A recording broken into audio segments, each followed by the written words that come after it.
I think basically those days the Boys Brigade in UK was the what we call registration granting body at that point of time.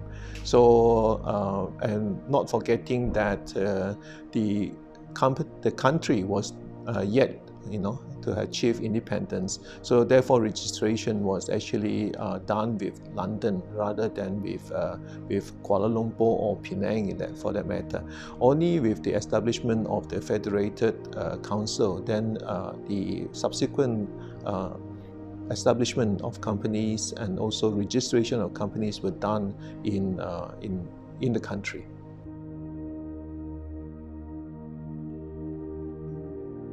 I think he was the man who actually introduced the idea. I think we have to be fair in the sense that he introduced the idea. He was a British soldier. So, soldiers are actually posted to different areas for a short duration of posting. So therefore, he was only in Penang for a while. Then after that, the company was started, and after I think a few years, he left. So the man that actually pushed and made it happen, make it grow, was Mr. Hang Ken. Who was at that time the schoolmaster of the Methodist school, and it was him who actually helped to build the company and subsequently to organize the rest of the companies in Penang. And also, but then sad to say he passed away fairly early. So in that sense, coming back to your question, Robert Davis played a part in introducing the BB, but then it was not a part where he actually sustained in the case of Malaya or Malaysia. So it was more of, he was the one who actually gave us the idea. He was the one who actually introduced the organization. It is actually a very interesting development, considering the fact that in Singapore, the BB was started in 1930. And yet the idea was never passed on to Malaya. So what we could see was that it only happened in 46 after the war, after the Japanese surrender.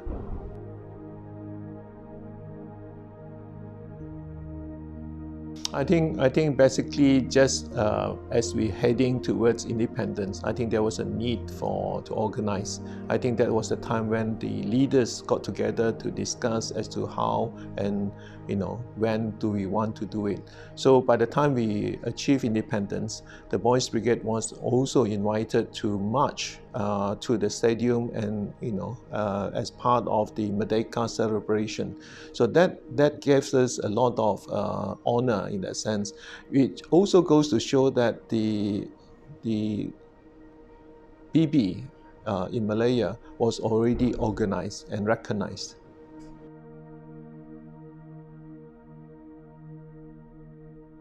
Well, I think because we started in 1946, so it took a bit of time before other companies were started. So by the time of independence, if I'm not mistaken, we had barely 7 or 8 companies. So even Penang was not a battalion, it was a group council. So there were just about 5 companies in Penang, and therefore it didn't qualify to be called a battalion, but it was called a group council. So this was the organizations that came together with the companies in Kuala Lumpur to actually establish the Federated Malayan Council.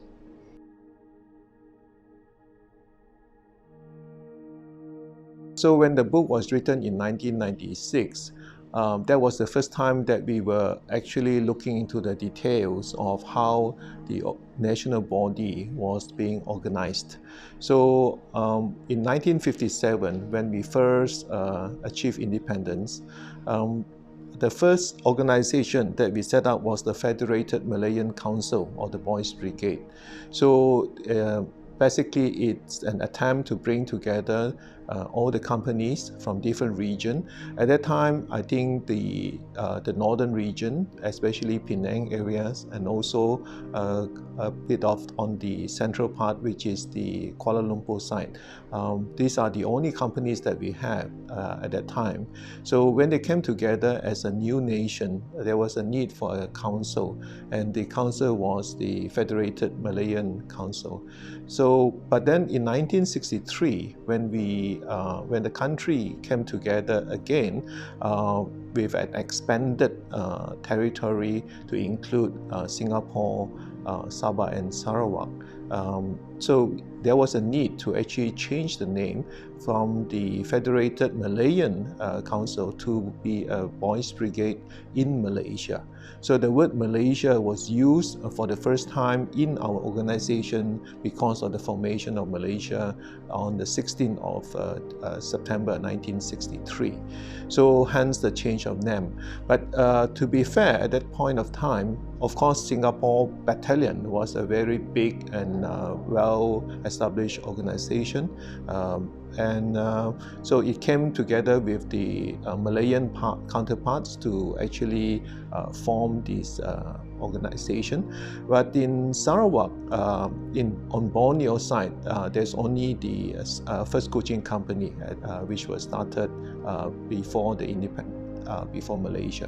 So therefore, when we come together to form the Boys Brigade in Malaysia in 1963, that's the reason why we changed the name.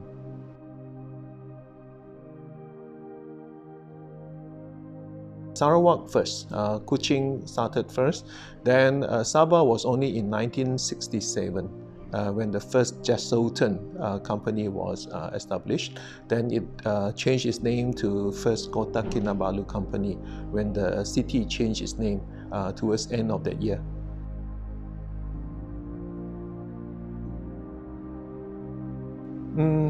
I think I can't remember the names, but then I think the organization actually was established very much in the same model as what we could see in the National Council today. So you always have a president, a chaplain, national chaplain, and then you have your the usual position in the EXCO. I don't think we have differed too much from that.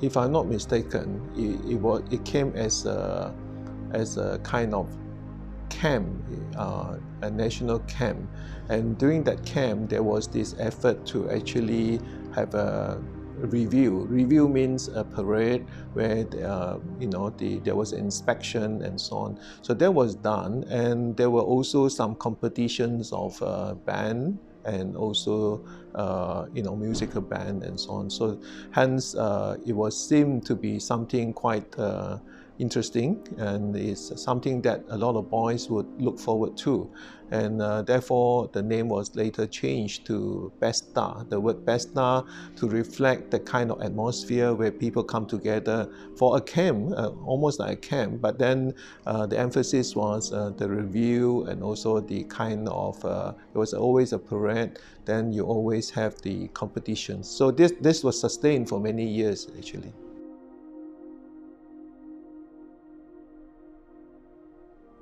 No, I don't think we should look at it that way, because review and display in any case would be very much the BB business, because BB is always put a lot of emphasis on band and a lot of emphasis on the parade and so on, and we are pretty good at it actually, and so therefore review and display is always an occasion to update the people who are our sponsor, to say that, look, this is how we are doing, come and have a look at us. We always invite a special guest, be it someone from the government or from the community or from the church.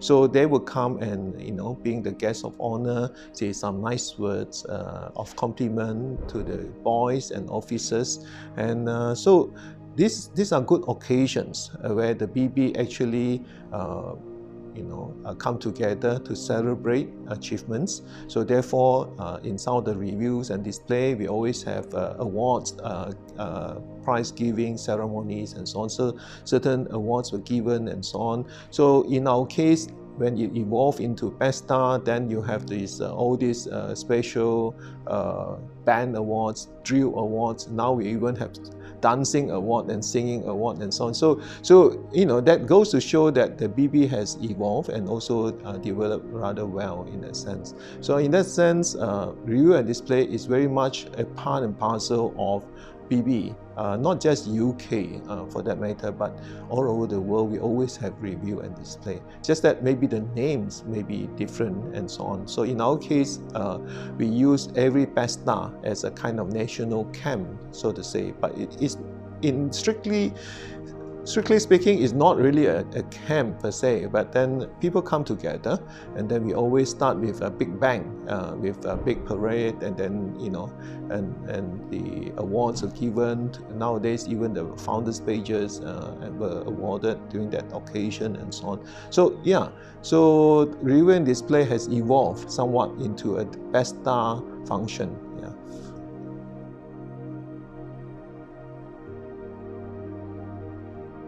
I can only look back to the 70s, late 70s as very challenging years to the BB in terms of organizations.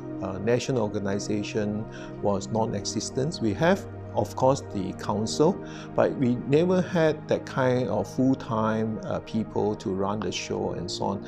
And when you have a council, national exco that's basically made out of volunteers, to make things work can be quite challenging. So the leaders then very dedicated, but somehow wasn't able to actually do a lot of things at that time. Resources was also a big challenge and so on. So the PESTA was not held for several years, 7 years was it. Then we could see that with the new leadership, Mr. Tam Leong, who came in '86 as president, new efforts to organize the BB. So FTO, full-time officer, was actually engaged for the first time around that time. We were also gradually moving towards having a headquarters. I mean, to have an organization that had functioned for more than 30, 40 years without a permanent headquarters was quite strange. So files were lost because every EXCO members carried the files back home, some in Sabah, some in Sarawak, some as far as in Kedah and so on, and were never returned because nowhere to send to, because the National Secretary will also be rotating from one to another. So we never had a HQ in that sense. So only later that we could see, when things were being organized, then with the HQ permanent address and so on, then all the files are coming back. Archives were actually being rebuilt and so on. I mean, mind you, in 1995, 94, 95, and so on, when I was writing the book, the sources came from all over. We had to hunt for them. We had the good fortune of having some officers who kept some of these things. Mr. Tan Teck Hock, the late Tan Teck Hock in Penang, he kept a lot of things, so he was able to give us some of those wonderful photographs. Those were his collections. We also have Mr. Donald Saw, who is a collector. So he collected a lot of the old magazines. Then we went back to the store in the BB HQ, and whatever that were dumped there, we have to glean through some of the minutes, but they were never complete because many were actually left at homes of some of these former EXCO members. So in that sense, it was a challenge. But with the reorganization since '86 and so on, where we began to have our own FTO, and also our own headquarters, I think that makes a world of difference. And therefore, we were able to establish a base where we could meet, where we have a permanent address. So even a depot, a BB shop for that matter. So for the first time, we have a BB shop that is on a permanent address. Those days, it was whoever actually hold the portfolio of BB shop, that guy would have to carry with him, all the stocks and so on, which is again a very strange way of doing things. But then credit is due to these people because they were really working in the most challenging circumstances, yet they were able to sustain the BB work. So this is something that we owe it to them, despite not having an HQ, they were still able to do it. So great people, great efforts in that matter. So very dedicated people. So now we have an HQ, the BB was able to function in a much more effective manner. So, hence, so when we talk about the PESTA, reviving of PESTA, it actually coincided with the change of leaders, also change of times, where we began to see more people, former BB, coming back to support the institution, the organization. So this is something worth looking back, actually.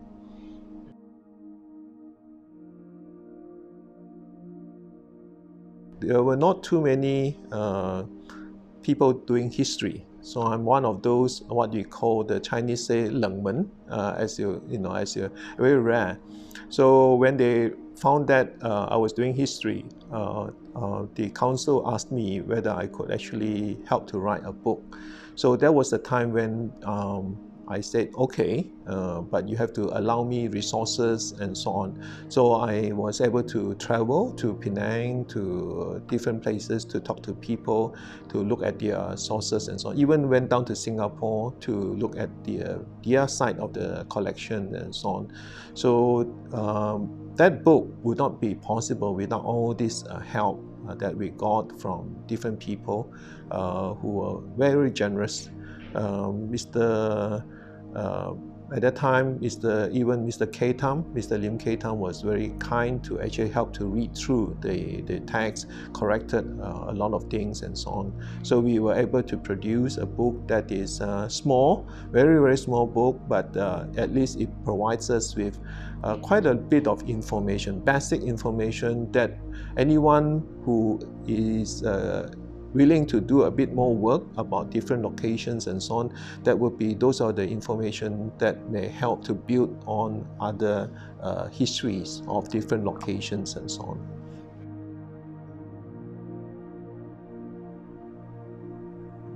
Well, it's a promise to deliver, so it was a relief, no doubt, because not forgetting that we were having a big celebration, a dinner, a gala dinner, Golden Jubilee dinner. So there was a deadline. And at that time I was finishing about to start my PhD. So in between kind of work. So yeah, it was challenging, but there is a satisfaction of knowing, having seen a lot of reports, came to meet all sort of people, very senior people as well as young ones as well. That gives a lot of satisfaction knowing that the organization that we serve is one that is worthwhile, that people are dedicated to it because they believe in what the organization or the Boys Brigade is all about. So this is a great satisfaction knowing that I'm on the right track. I have joined the right thing, joined the right organization. But more importantly is that I think the satisfaction of piecing all the puzzle together, well, to our best ability at that point of time, because the sources were not readily available. So today, if someone were to actually go and read the book, he or she may be able to see slightly different picture, I think. Then maybe with a little bit more work, then there will be enriched, different stories will be enriched, enlarged as well.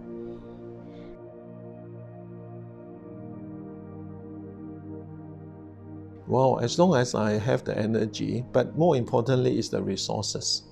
If the resources are still scattered, like it was in the 90s, then it will be a big challenge.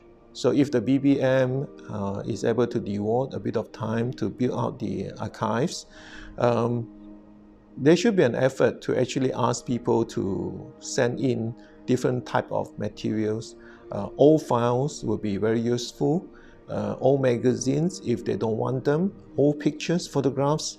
A lot of people have photographs.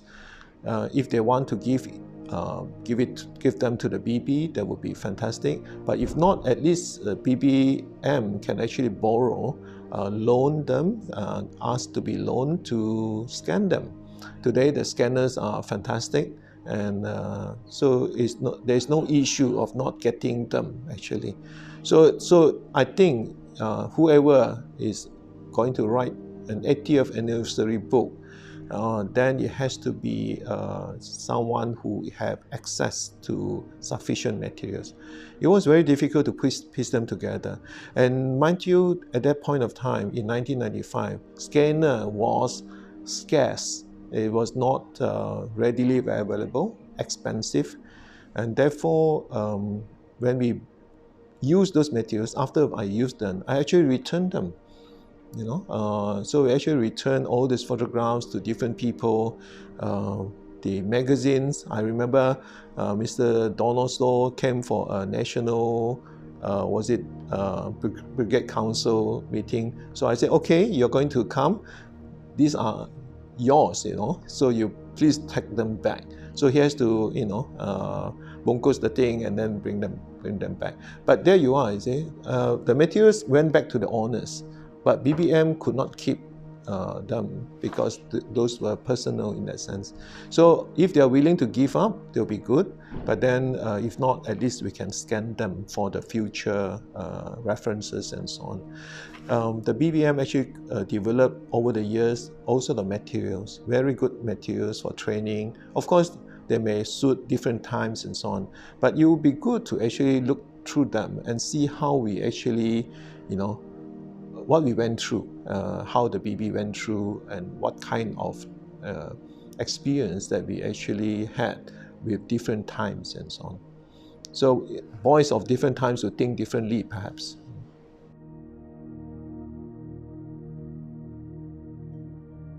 Yes, but then it also, basically, if you have a strong institutional memory, you don't make too many mistakes, and you don't duplicate the same thing again and again. So when you have the institutional memory, you would say that, okay, we have done this before. Was it effective? If not, why? There will be questions like that. Then you will do better if you plan differently, or you plan it in a much more efficient manner and things like that. So when we face challenges, we ask this question, is this new? Maybe not. It's a perennial issue that we keep on seeing. But then we forgot about it because the National Council or National Exco changed from time to time. So every other day, every few years, you have a new set of leaders. Then one year you have a totally new set of leaders who had no link to the previous council. Then you had it if you don't actually have a strong institutional memory.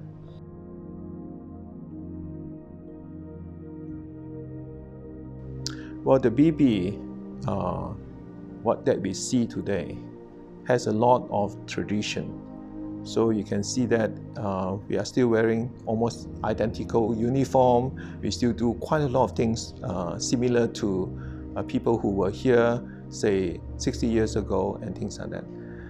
But then the BB is also one that is evolving, and one that has always been quick to respond to changes. Changes in times, changes in terms of technology and things like that.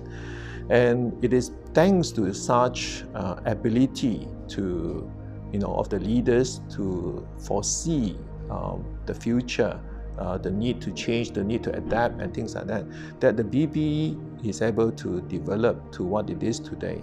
So this is something good, and I think such efforts, such characteristics should, such quality should actually continue for many more years to come. So there is always this need to stay relevant, But then, while we always say that to stay relevant is to change with times and so on, but the basic, the principles should not change. So what we stand for, our object, what we believe in, our motto and so on, the principles that have guided us all these times should actually continue to be our guiding force, because they were all principles built on the Christian faith. And this is something that we should continue to uphold. And I don't think we will go wrong with that. But the ability to change, to see the future and the need to change with times is also a quality that we should always have. Otherwise, we would be cast in time warp, and then we will not be able to change, not able to adapt to different sort of things. That would be the mark of a downfall of any organizations or even empire as we study history. So there is a need to change with times, but yet at the same time we should uphold our principles.